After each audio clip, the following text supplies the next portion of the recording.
সম্মানিত বিয়াজ, আসসালামু আলাইকুম। দেশ ও দেশের বাইরে থেকে যেখান থেকে দেখছেন সবাইকে আমন্ত্রণ।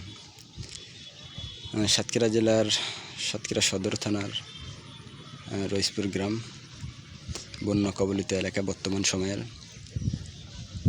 এটা হলো খাল, আর যেটা দিয়ে আমি হেঁটে যাচ্ছি এটা কিন্তু একটা রাস্তার উপর পানি বৃদ্ধি কতটা সেটা আপনি তো দেখতে পাইতেছেন। কোনো জায়গায় হাঁটু পানি, কোনো জায়গায় কুমার পানি, কোনো জায়গায় গোসা পানি, কোথাও কোথাও আবার এই যে সামনে যে দেখা যাইতেছে এরকম একটুখানি জায়গা আছে। ফেনীতে আপনারা জানেন বন্যা হয়েছিল, ফেনী ছাগল নাইয়া, ওটা তো আপনারা অবগত আছেন। সাতক্ষীরা জেলার বন্যা পরিস্থিতি কিংবা আকাশের অতিরিক্ত বৃষ্টির কারণে উজান মানে উঁচু অঞ্চলে যে পানিগুলো এই খাল দিয়ে নামার কারণে এই বৃষ্টিটা আর ওই পানি মিলে রাস্তাঘাট তলিয়ে গেছে। ঘেরভেড়ির অবস্থা এই অঞ্চলের মানুষের খুবই অসুবিধে এবং কষ্টর ভিতর দিয়ে জীবনযাপন করতেছে সবাই আর কি। তো আপনাদেরকে আমি একটু সামনে গেলেই ওই যে নেটের ওইখানে গেলে দেখাতে পারবো পানিটা কতটুকু। ওইখানে মনে হয় একেবারে হাঁটুর উপরে পানি, উরুতের কাছাকাছি।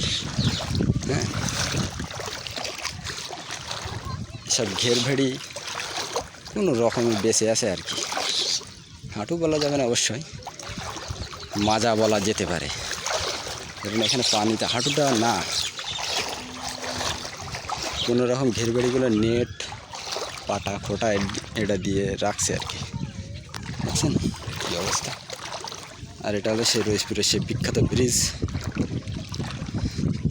যে ব্রিজের কাজ এখনও সম্পন্ন হয়নি। এই যে দেখেন কী অবস্থা। এইখানে মানে সবচাইতে পানি বেশি আর কি। তো আমাদের জন্য দোয়া করবেন, সাতক্ষীরাবাসীর জন্য দোয়া করবেন, বিশেষ করে রইসপুর খালদারবাসীর জন্য একটু দোয়া করবেন। এখানে লোকজনগুলো সারাদিন মনে পানির ভিতরেই থাকে, কেননা পানির ভিতরে থাকলে সারাদিন ভালো লাগে না। তারপরেও কী করার, ঘর বাড়িতে এদিকেই এরকমভাবে আগা মাথা যে রাস্তাগুলো আছে সবগুলো পানির নিচে। তো ভালো থাকবেন, সুস্থ থাকবেন, তাড়াতাড়ি যেন জোয়ারের পানিটা নেমে যায়, দোয়া রাখবেন। আসসালামু আলাইকুম।